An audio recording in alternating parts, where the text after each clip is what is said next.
Hello and welcome to another episode of the Bearded Mystic podcast, and I am your host Rahul N Singh. Thank you for taking out the time today to either watch or listen to this podcast episode. As usual, we're on Discord. Uh, we can get some lively conversations going on there. I'm also on WhatsApp, and and I'm on social media sites as well, which I need to start promoting a bit more and putting more videos on. But today, it's been a long time since I've done a podcast. It obviously I've been away. I've been on holiday. I was on a vacation. First, I went to Switzerland, where my guru held a conference for 2 days, and so I was there. I attended that. It was on being boundless, and there's quite a lot that I learnt there. And then I spent around maybe, I think I want to say a good 12 days then in England. Was it 12 days? I don't know. It was, yeah, around 12 days. Spent in England, and just spent time with family and so on. Got to meet a lot of friends.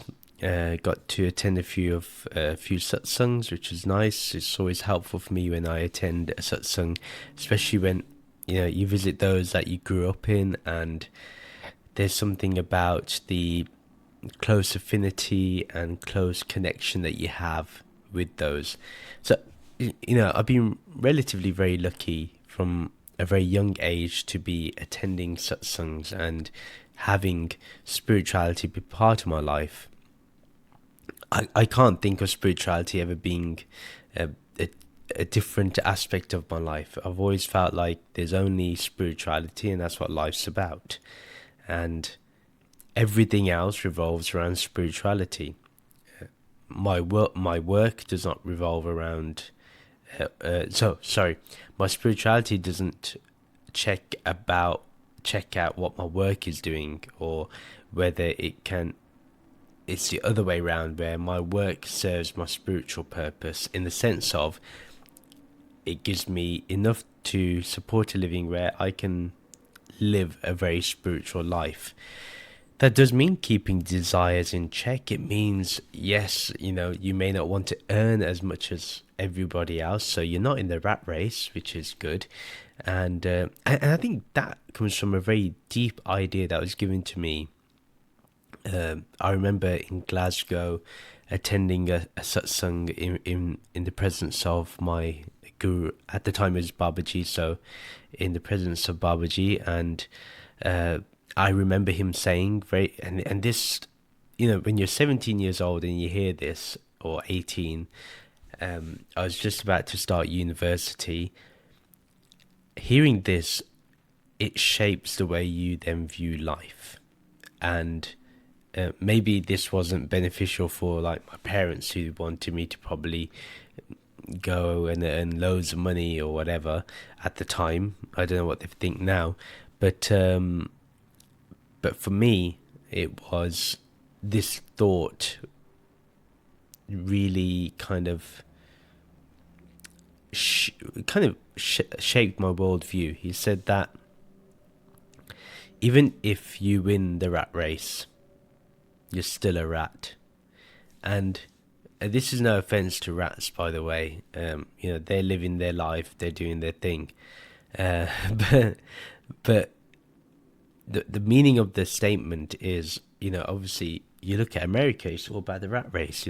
Who's got the bigger house, better car, more wealth, who's a millionaire, all this stuff. And we give people value based on that. And it's really idiotic when you think about it, but that's the way we see things. And we think that if somebody is successful in their business, it means that they must be really good. They could earn that money through very cunning and very criminal ways, even, or going around loopholes which normal folk wouldn't do. Now, does that mean that that person should be given great respect? I don't really think so. Just because they have a few extra bucks in their pocket. So essentially, what my guru was pointing to was, you're still a rat even if you're in the rat race, uh, and this has been, I think, kind of my worldview ever since I heard that was, I will enter the race, but I'm not in the rat race. I'm not in the race to be at the top. If the opportunity to be at the top comes to me, that's different, and I accept it humbly. But that doesn't mean that I will strive for that or I will work for that. I will just do my work and do it diligently and as best as possible, and that's it. Leave the rest to God, to the formless, and that's been the way I've viewed life. It's helped me in a lot of ways because it means I'm more at peace, I'm more calm. Things come to me rather than I'm chasing them, so I think I save a lot of energy. And I get to sleep beautifully at night, and I get to read, I get to meditate, I get to think about the divine, I get to write poetry, I get to do so much about with my spiritual life. I get to spend time with my son, my wife. These things are valuable to me, and they hold more value than anything else. So, sorry, I'm also unwell. I'm just recovering from a mild sickness that I got on this trip. On the latter part of it, which was also the annoying thing. But that's the body, right? So, essentially, I think the whole point of just coming back to America and coming back home, I've just realised that the choices that I've made since I've moved to America, and choosing not to be part of the rat race, choosing to just be to work on my spirituality, has been the right one. To not get invested into the silly conversations that happen in America, and this is happening now weirdly globally.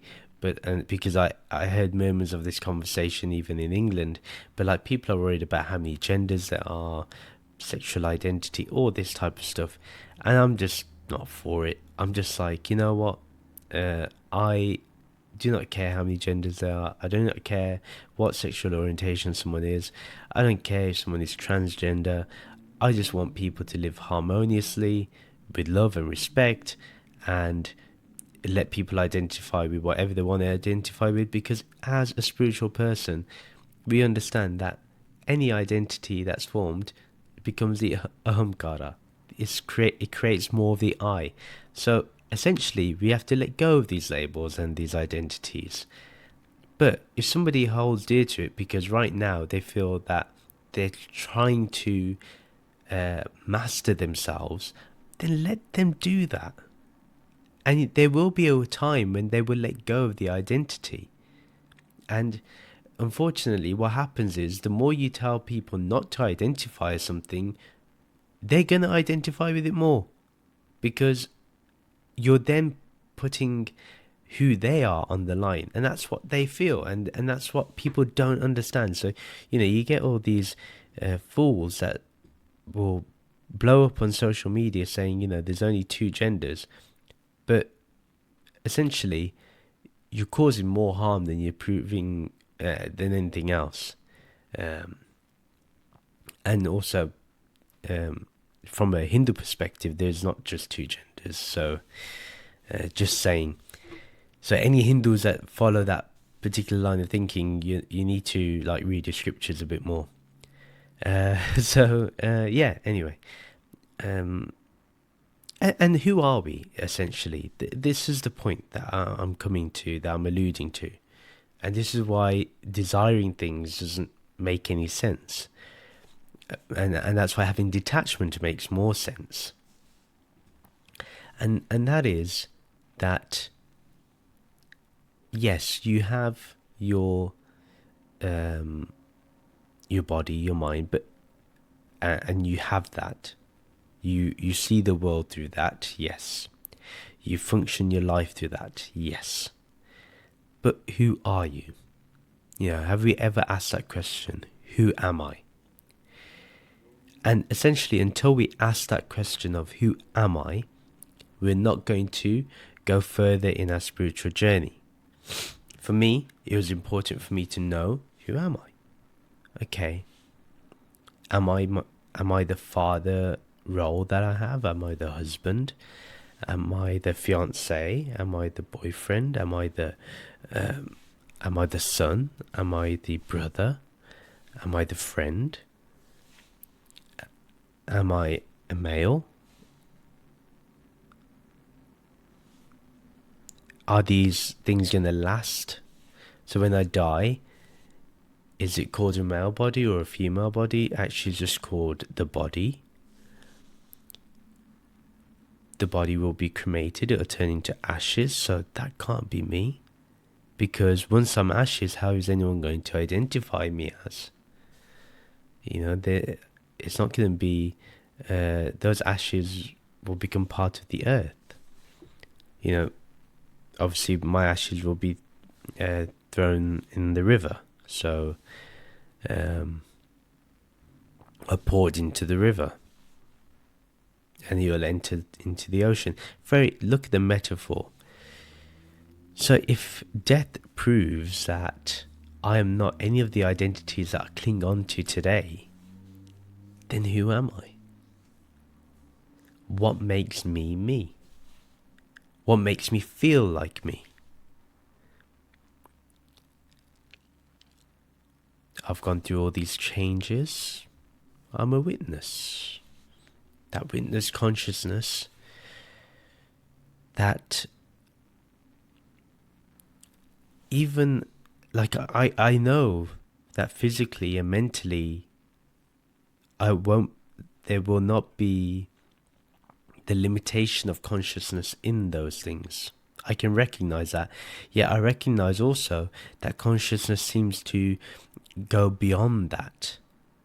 And so if consciousness is what I am, as the scriptures tell me, that I'm formless, boundless, beyond form, beyond image, beyond color, beyond definition, beyond quality, then can I experience that right now? And yes, you can. You see, the body and mind does not inhibit you from doing so. The idea that we think that the body and mind is the biggest obstacle is only there because we make it the obstacle. Really, it can be used to make us feel what we really are. Once you're able to feel it, then you're able to then go into that feeling and then seek, is it actually a feeling that comes and goes, or is it something that's actually present? That you're now just being aware of the feeling, that you are awareness, that you're consciousness, but actually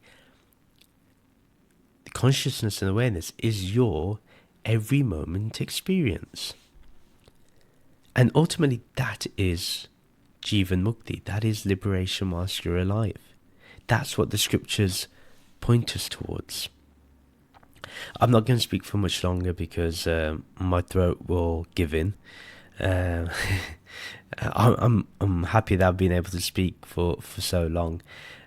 But it's been really great to get back to recording, to being here, and I'll see you tomorrow for sure. But like I said, remember who you are, and that has to be the most important thing. Okay, thank you. I'll see you tomorrow. Namaste.